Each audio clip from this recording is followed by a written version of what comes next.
previa que encontramos en la primera carta del apóstol Pablo a los tesalonicenses, capítulo 1. Primera carta del apóstol Pablo a los tesalonicenses, capítulo 1.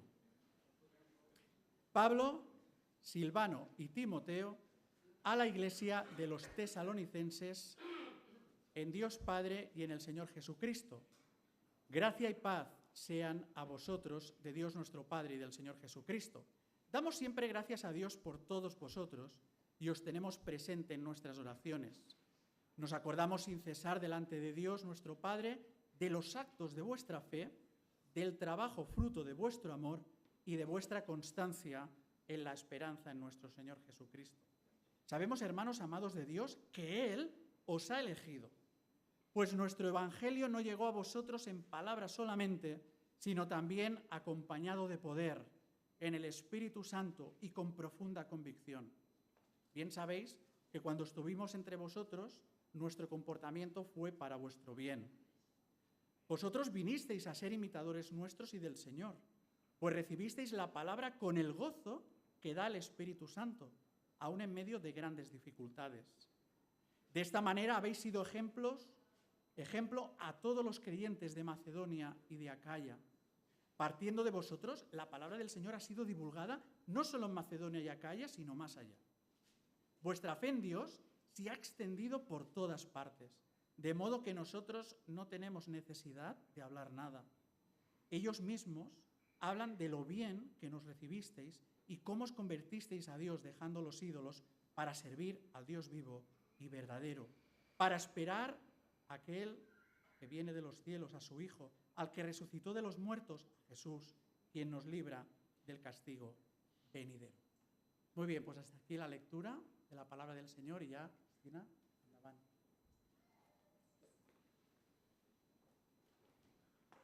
Bueno, buenos días a todos. Gracias. La verdad es que para mí siempre es un gozo estar aquí. Bueno, por si alguien se ha quedado un poquillo despistado esta semana de vacaciones, ha hecho desconexión y se ha puesto tapones en los oídos, somos campeones del mundo. ¿Sí? España el domingo se proclamó campeona del mundo en fútbol, ya lo había hecho antes la selección femenina también en el 2023. Y aunque no te termine de gustar mucho el fútbol, aunque no identifiques a los jugadores antes de la final, o incluso aunque no te sepas las normas ni lo que es un fuera de juego o no, es inevitable que una parte de ti se contagie del entusiasmo que se ha vivido en las calles. Y el lunes todos los periódicos en portada hablaban de lo mismo. Yo he traído por aquí el Diario de Tarragona, que además, el título es bastante curioso, dice «España toca el cielo». La segunda página pasamos «Los justos reyes del mundo». Hay títulos, ¿verdad? Bueno, sin desmerecer lo que la selección española ha hecho, voy a dejar esto por aquí, así lo podéis ver todo y recordaros. No ha sido un título nada fácil de conseguir, eso está claro. Pero nosotros jugábamos contra países que tenían jugadores y equipos muy buenos. Y realmente la lucha para poder tener el título de campeones del mundo no ha sido algo sencillo. O sea, hemos tenido que ir ganando rival a rival, se han vivido tensiones en algunos partidos. Y esto, para que nos dure el título, ¿cuántos son? 4 años, ¿sí? Campeones del mundo durante 4 años. Después, si queremos mantener el título, ¿qué tenemos que hacer? Volver a ganar, ¿sí? Ya lo veremos dentro de 4 años. Como podéis leer el boletín, como ha dicho Samuel también, el título de esta predicación es Los verdaderos campeones del mundo, y es un título que no desaparece, que no hay que volver a ganar y que se mantiene para toda la eternidad una vez que se recibe. Antes de centrarnos en el pasaje en sí mismo, sí que quiero dar pues, un poquito de contexto acerca de la epístola a los tesalonicenses, que se encuentra en Tesalónica, que es la actual Salónica, en Grecia, ¿vale? Para que nos ubicamos un poquito. Además, si lo buscáis en Google y sabéis identificar algo las letras griegas, el nombre en griego es Tesalóniki, o sea, que tampoco ha cambiado mucho la cosa. Y esta carta se escribe a los hermanos en Tesalónica porque Pablo les había visitado en lo que es conocido como su segundo viaje misionero. Esto lo podéis encontrar desde Hechos 15 y en Hechos 17 se relata concretamente cuando Pablo visita y está con los hermanos en Tesalónica. Vamos a ver que la epístola empiezan presentándose 3 personas. ¿Sí? ¿Quién son? Pablo, ¿quién más? Silvano y Timoteo. Quizá el nombre de Silvano es el que nos puede chirrear un poco más, porque cuando leemos Hechos nos aparece que quien acompaña a Pablo en este viaje misionero es un tal Silas, ¿verdad? Bueno, sin ningún tipo de problema, porque el nombre de Silvano es la forma latina de decir Silas. Entonces, es la misma persona. Si nosotros leemos Hechos de los Apóstoles, podemos ver que en Hechos 15, después de ese pequeño conflicto que tienen Pablo y Bernabé, pues Silas y Pablo deciden tomar el camino juntos y por el camino se encuentran con una persona que es Timoteo, que decide también acompañarles. Por eso, lo más probable es que estuvieran los 3 en Tesalónica en el tiempo que fueron a predicar y a enseñar acerca de la palabra allí, y por eso también es el motivo por el cual esta carta tiene 3 remitentes. Entonces no habla solamente de uno, sino que las 3 personas que han estado predicando acerca del Evangelio en Tesalónica son los que escriben esta epístola. Yo, si me lo permitís, a partir de ahora a Silvano le voy a llamar Silas, porque me suena mejor. ¿Vale? Muy bien, pues Pablo, Silas y Timoteo empiezan saludando a la iglesia. Esto lo podemos ver en el resto de epístolas, es algo muy habitual, con cariño, poniendo en el centro a Jesús. Y si os fijáis en las epístolas, siempre suele aparecer primero el nombre de quien escribe y luego la ciudad o las personas a la que va dirigida, ¿vale? Eso también es una forma habitual. Nosotros ahora, cuando escribimos un correo electrónico o si alguien todavía escribe cartas, lo normal es firmar con tu nombre al final de la carta, ¿no? Vale, en aquel tiempo lo habitual era que ya en las primeras líneas leyéramos quién había escrito la carta y hasta quién iba dirigida, ¿vale? Simplemente es una cuestión de forma. En el primer versículo, entonces, vemos cómo se presentan, en la misma forma, ya digo, que se puede apreciar en el resto de epístolas, por lo que tampoco nos vamos a detener mucho aquí. Pero lo que sí que vamos a ver es lo que se nos dice a continuación acerca de la iglesia de los tesalonicenses y, por lo tanto, de las personas que forman parte de esa iglesia. Y vamos a empezar por el primer punto de la predicación de hoy, del ejemplo de los tesalonicenses. Esta palabra se me va a atragantar en algún momento, lo veo venir, pero bueno, no pasa nada. El primer punto es una fe práctica, una fe práctica. Lo leemos en los versículos 2 y 3. Damos gracias siempre a Dios por todos vosotros, haciendo memoria de vosotros en nuestras oraciones, acordándonos sin cesar delante de Dios y Padre nuestro de la obra de vuestra fe, del trabajo de vuestro amor y de vuestra constancia en la esperanza de nuestro Señor Jesucristo. Lo primero que mencionan es cómo se acuerdan de ellos y dan gracias a Dios por sus vidas. Posiblemente la oración sea el talón de Aquiles de la mayoría de creyentes. Es algo que a veces cuesta, lo dejamos para el final, o nos salen oraciones repetitivas, o no encontramos el momento, el tiempo, o incluso puede ser que no sepamos cómo hacerlo. Pero aquí se nos recuerda que la oración también trata de dar acción de gracias a Dios por la forma en la que obra en las vidas del resto de personas. Nos solemos centrar en peticiones, pueden decir, pues Señor, te pido por esta persona, gracias por ella, pero te pido por tal, tal, tal. Bueno, aquí lo que hacen Pablo, Silas y Timoteo es dar gracias por cómo Dios ha obrado en la vida de ellos. Más tarde, hacia el final de la epístola, se lo va a recordar otra vez, y es algo que nosotros, un versículo muy conocido, estad siempre gozosos, orad sin cesar, dar gracias por todo, en todo, porque esta es la voluntad de Dios para con vosotros en Cristo Jesús. Pablo, Silas y Timoteo se ponen ellos mismos ejemplo diciendo, nosotros oramos, nos acordamos de vosotros y damos gracias a Dios por vuestra vida. Y yo creo que aquí todos tenemos personas por las que debemos dar gracias, personas que hemos visto crecer, que hemos visto cómo el Señor ha tocado sus corazones, cómo les hemos visto a Dios usándoles para su gloria. Y es de buen nacido el ser agradecido y cuanto menos dar gracias a Dios por la obra que está haciendo en las personas de esta gente. Vemos que además se centran en 3 aspectos que los vamos a desglosar un poquito más.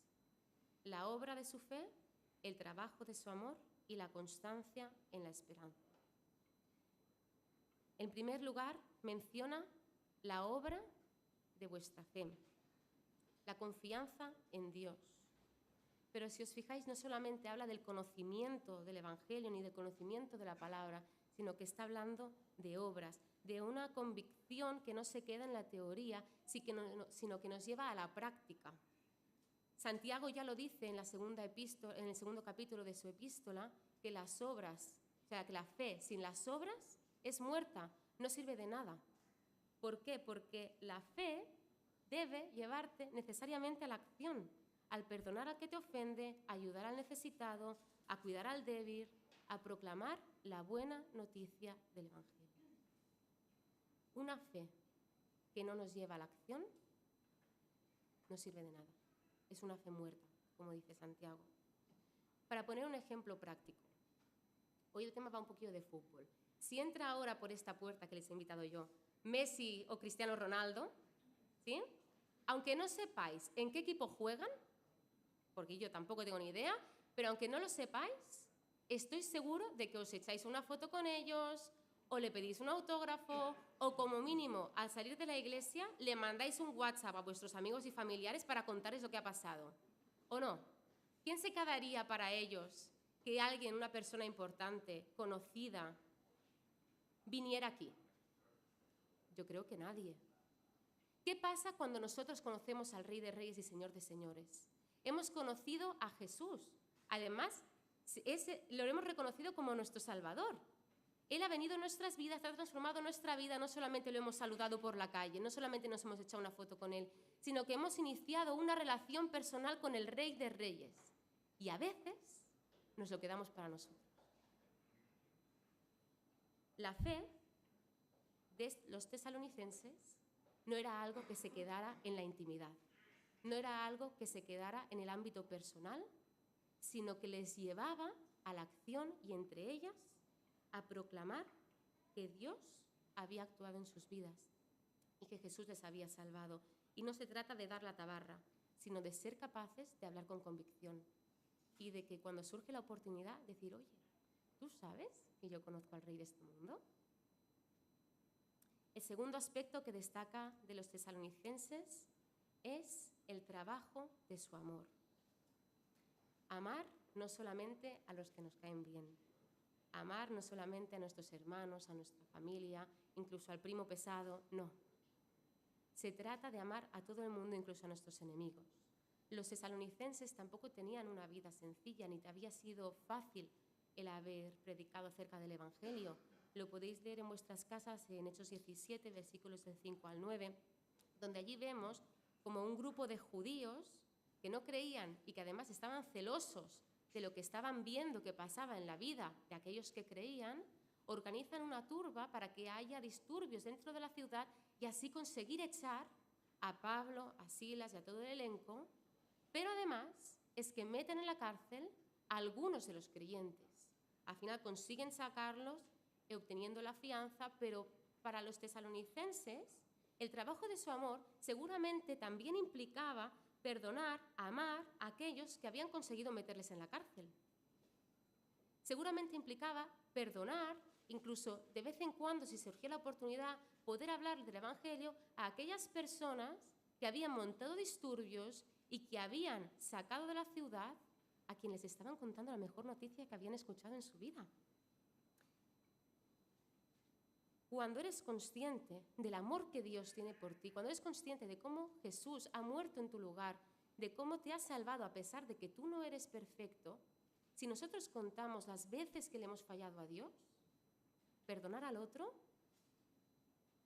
es algo que debe hacerse. Te da un golpe de realidad. Y aquí hay otro matiz que quiero retomar del punto anterior de las obras de su fe. Porque amar a las personas significa preocuparte y cuidar. No solamente decir, yo te quiero mucho, pero cada uno en vuestra casa, ¿no? Si nosotros salimos ahora a la calle y nos encontramos una anciana que se ha caído al suelo porque se ha tropezado con una baldosa que estaba en el suelo, como fuera, vamos para allí y decimos, ¡ay! ¿Estás bien? ¿Te has hecho daño? Madre mía, es que cómo tienen las calles, es que este ayuntamiento no arregla nada.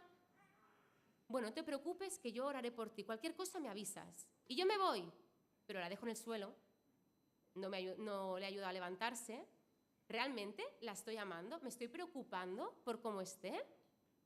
¿O son solo palabras? El trabajo del amor de los tesalonicenses, una vez más, se ve reflejado en la práctica. Obras son amores y no buenas razones, ¿verdad? El tercer aspecto que vemos que destacan acerca de los tesalonicenses es la constancia en la esperanza de nuestro Señor Jesucristo. Habla de la segunda venida, lo acabamos de cantar hace un momento. Esperar en el Señor con la esperanza de que Cristo volvería. Esto lo vuelve a mencionar en el versículo 10 de nuestro texto. La espera activa con la esperanza de que en cualquier momento Jesús descenderá desde los cielos para establecer su reinado eterno. Estas son las tres cualidades que Pablo, Silas y Timoteo destacan de la iglesia en Tesalónica. Y si nos escribieran una carta a nosotros, ya no hablo a nivel de iglesia, sino a nivel personal, si te escribieran una carta a ti, ¿cuáles son las tres cualidades que creéis que destacarían de vosotros, que destacarían de mí?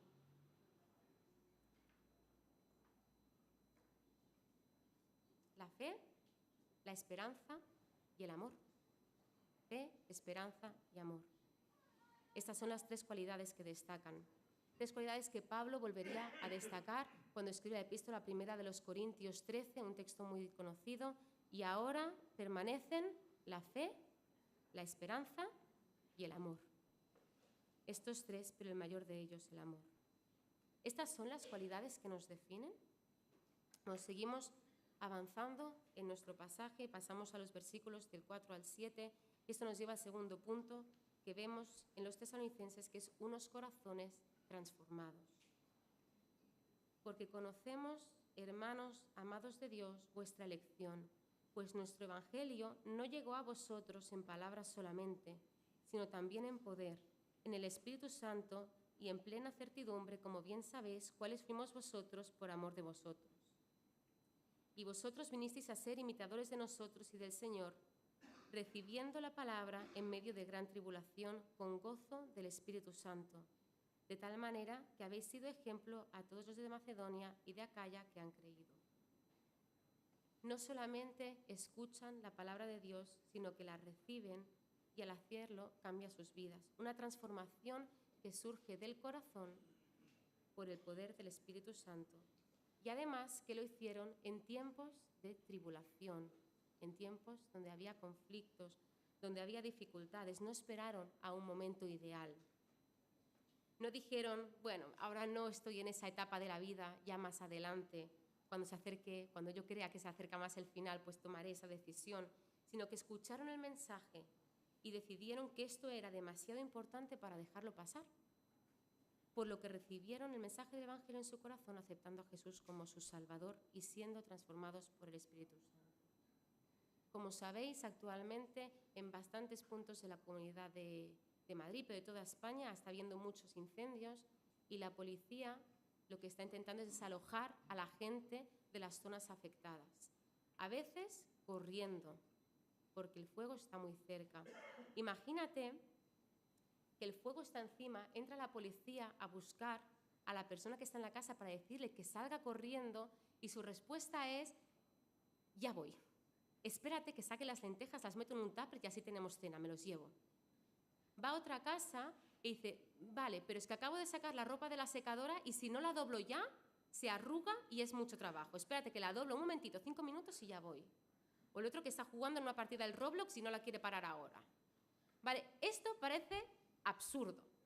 ¿Quién en su sano juicio, viendo que el fuego se acerca, viendo que el peligro es inminente, decide pararse a meter las lentejas en un tupper por muy buenas que estén? Nadie.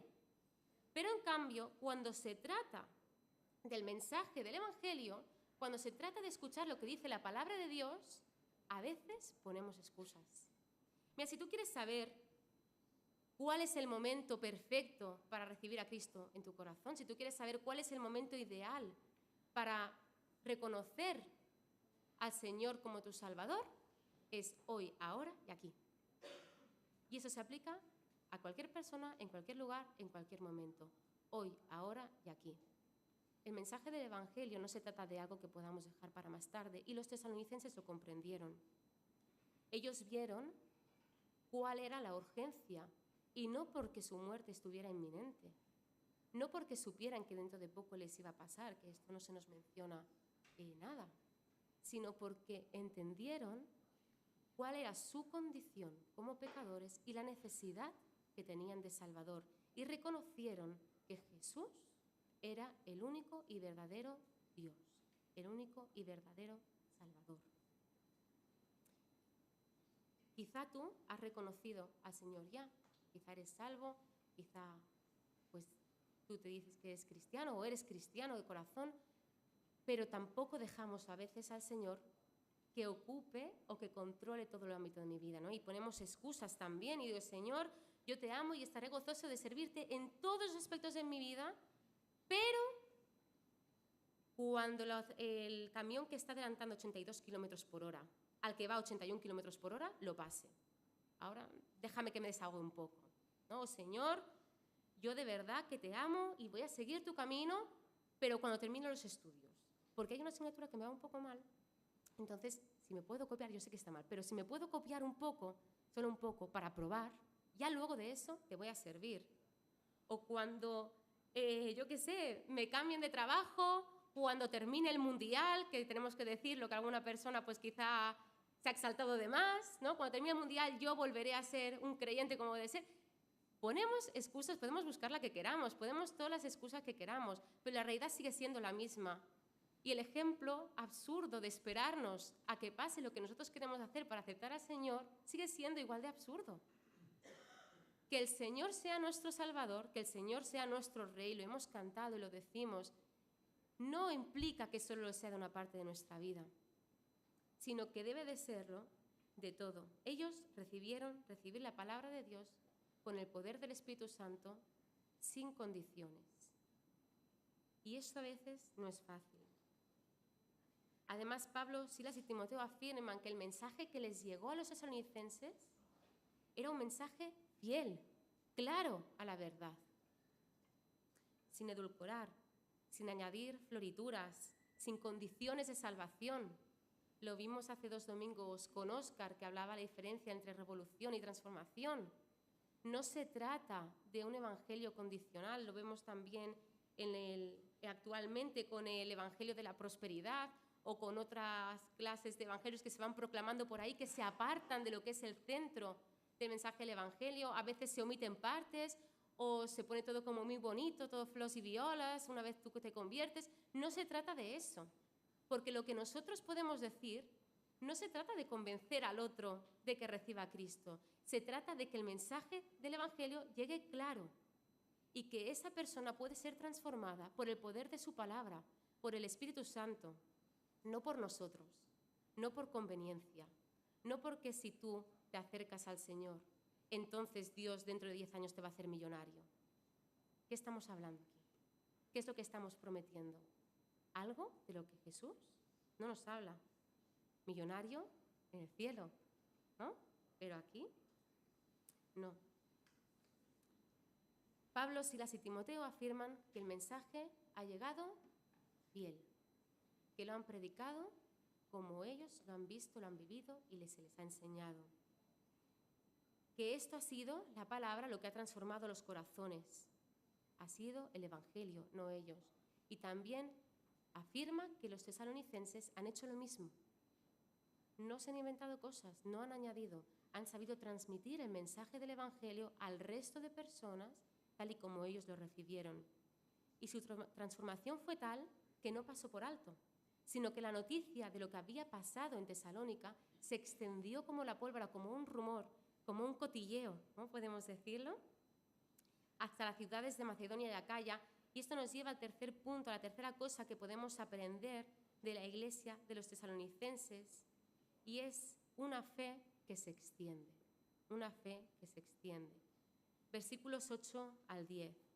Porque partiendo de vosotros ha sido divulgada la palabra del Señor, no solo en Macedonia y Acaya, sino que también en todo lugar vuestra fe en Dios se ha extendido. De modo que nosotros no tenemos necesidad de hablar nada, porque ellos mismos cuentan de nosotros la manera en la que nos recibisteis y cómo os convertisteis de los ídolos a Dios para servir al Dios vivo y verdadero, y esperar de los cielos a su Hijo, al cual resucitó de los muertos, a Jesús, quien nos libra de la ira venidera. El ejemplo de los tesalonicenses llega a todas partes. La transformación que han vivido, cómo sus vidas ha hecho un giro de 180 grados, mirando esta vez hacia Jesús. No es algo que haya sucedido solo de manera personal, como hemos dicho, no en la intimidad, sino que se ha hecho algo público. Me imagino, pues, yo qué sé, dos señoras comentando en la pescadería: oye, ¿te has enterado de lo que ha pasado en Tesalónica? En el instituto, todos con el móvil, les ha llegado a todos el WhatsApp que cuenta que su primo de Tesalónica ha visto cómo unos predicaban y mucha gente se convertía. Otros en el autobús, en el bar, da igual, comentando. Y seguramente algunos diciendo: estas son una panda de radicales. A ver, ¿por qué van a tener que dejar sus ídolos aparte? ¿No pueden convivir las dos cosas? Seguramente hoy en día mucha gente piense lo mismo, ¿verdad? Porque si yo os pregunto si hoy en día siguen existiendo ídolos, ¿qué me decís? ¿Sí? Dejamos aparte el tema de las estatuas. El dinero, los clásicos, ¿no? Dinero, fama, drogas, sexo, fútbol, política, redes sociales, las apariencias, nuestro cuerpo, lo que piensen los demás. Podemos seguir añadiendo, no sé si se te ocurren más, pero aquí se puede hacer grande el melón. ¿Y el dinero es necesario para vivir? Sí, ¿no? ¿Las redes sociales son intrínsecamente malas? No, bueno, quizá que hay diversidad de opiniones, pero no tiene por qué. Es importante que nos cuidemos. Sí, yo espero que todo el mundo hoy se haya dado una ducha, por lo menos, aunque sea por amor al de al lado. No son cosas intrínsecamente malas. El problema es cuando nosotros estas cosas las ponemos como lo prioritario, lo más importante de nuestras vidas. ¿Y cómo sabemos si se ha convertido en un ídolo? Pues aquí toca hacer autoexamen y con sinceridad. O sea, yo no te voy a preguntar nada, es algo que tú mismo tienes que pensar y tienes que ocuparte de ello. Pensar a qué dedicas tu tiempo, qué ocupa tu mente y qué es lo más importante para ti. Quizá el tema de las redes es sencillo, solamente te tienes que poner en la aplicación del móvil, te vas a ajustes, tiempo de uso, ya os lo voy diciendo todo, y en tiempo de uso por aplicaciones. Ahí puedes ver si el tiempo que le estás dedicando es a Google Maps porque te pierdes o es a Instagram porque te aburres y te pasas así un buen rato dándole al dedillo. Si os fijáis, Pablo, Silas y Timoteo no dicen cómo os convertimos de los ídolos a Dios, sino que dice cómo os convertisteis. Porque esto es algo que nadie puede hacer por ti, y yo lo siento mucho. Sé que quizá a algunos, incluso a mí mismo, me sería mucho más fácil si alguien me dijera lo que tengo que hacer y me cambiara, ¿no? Así no tengo que trabajar yo. Pero la realidad es que aquí el balón está de nuestro lado. Somos nosotros quienes tenemos que hacer ese autoexamen y somos nosotros los que tenemos que poner también los límites que sean necesarios. Con la ayuda de Dios, está claro, pero tienes que pedírselo y tienes que dar el paso. Porque no puedes servir a dioses, aunque sea por coherencia, porque donde está el Dios verdadero, no cabe ninguno más, no cabe ningún ídolo, no tienen lugar. Quizá el tener ídolos físicos nos facilitaría un poquillo, ¿no? Dejarlos a un lado y empezar a servir al Dios verdadero. Pero es que el cambio en nuestros tesalonicenses no estaba en vender por Wallapop a los ídolos o tirarlos a la basura o lo que fuera. No estaba ahí, sino que la transformación venía de su corazón. Y esa transformación que el Espíritu Santo había hecho se reflejaba en la forma en la que ellos actuaban. Y una de las cosas más evidentes para todo el mundo es que dejaron de un lado los ídolos. Y es que si a ti te ofrecen, viene aquí alguien y te ofrece dos posibilidades. Una es irte a un todo incluido en un hotel de 5 estrellas en el Caribe, ¿sí? Todo pagado, no tienes que pagar nada. Aunque te dé miedo el avión, aunque no te guste la playa, yo voy. Porque la otra opción es irte a una cabaña en el monte, que suena muy idílico, sin agua, sin luz, sin nada, sin comida, teniendo tú que buscarte la vida, luchando tú por sobrevivir, teniendo tú que trabajar para poder seguir adelante. ¿Qué elegirías? ¿Hay alguien que no se vaya al resort? Si no te va, tenemos que tener una conversación. ¿vale? Pero parece algo tonto, pero es que es así. O sea, se nos está regalando, por un lado, la salvación, un regalo, y por otro lado, lo que nos ofrecen los ídolos de cualquier tipo es que si tú quieres llegar a algo, tienes que hacerlo. Lo que se vendía también con el judaísmo era que si tú querías lograr la salvación, ¿qué tenías que hacer? Currártelo, ¿sí? Cumple todos los mandamientos, que no puedes. Ah, la has liado, culpa tuya. No, no se trata de eso. El Señor nos está dando un regalo. Los tesalonicenses lo tenían claro. Dice, pues si es que el Señor me lo está regalando todo, ¿yo tengo que hacer algo aquí? ¿Tengo que darle servidumbre, encender una velita? No, no, Jesús ya lo ha hecho todo por ti. ¿Elegirías el camino difícil, el que te toca hacerlo a todo a ti? Encima sin garantías de que vaya a salir bien. ¿O eliges aceptar el regalo de la salvación que hay en Cristo Jesús? Mira, al igual que la victoria de España ha salido en las noticias de todo el mundo, ha estado por las redes, más o menos polémica, eso da igual. Aquí lo que nos interesa es que hemos ganado. Es broma. Aquí lo que nos interesa es que realmente se ha extendido el mensaje de la victoria. De la misma forma pasó en Tesalónica y llegó por todas partes del mundo. Se exaltó a Dios de tal manera que la gente de alrededor lo llevaba a sus ciudades, lo comentaba, pero eso no se quedaba ahí, porque aunque España ganó el Mundial, los tesalonicenses, ¿qué ganaron? La salvación, algo mucho más importante. En España se ha cantado, yo tampoco sé mucho de fútbol, pero lo digo, el O Ferran, el Cucurella que te hace una paella, el Lamine Yamal cada día te quiero más, esta es mi base del fútbol, pero los tesalonicenses quizá también cantaban, lo que hicieron cuando recibieron ese premio es irse al resto de ciudades, ¿a qué? A predicarles, a hablarles de lo que había hecho Jesús en sus vidas, a mostrarles el mensaje del Evangelio, el regalo que era. No se trata de que aquí todos tengamos que irnos a viajar aprovechando que es verano regalando camisetas de España a la gente de otros lugares, sino de que nosotros seamos conscientes de que este regalo tan grande que hemos recibido, este premio que han ganado por nosotros, debe ser compartido. Los tesalonicenses dejaron los ídolos para volverse a Dios. Y yo me los imagino yendo a las ciudades diciendo, arrepiéntete, arrepiéntete, acércate a Cristo, deja los ídolos a un lado, porque no hay otro que te pueda salvar. Ningún otro equipo puede hacerte vencedor. Hoy en día ese mensaje sigue estando vigente. No hay nada en este mundo que nos pueda salvar, que te pueda dar paz. Hemos hablado del descanso también. Nada. Nada que pueda sanar tus heridas como lo hace Jesús. Que perdone tus pecados, que te convierte en hijo o en hija de Dios. Ni las redes, ni las apariencias, ni el dinero, ni la ambición. Ningún ídolo puede compararse con Jesús, con el Dios verdadero. Y es que los verdaderos campeones del mundo son aquellos que, reconociendo su pecado, se acercan humildemente a Jesús, pidiendo perdón y pidiéndole que transforme sus vidas.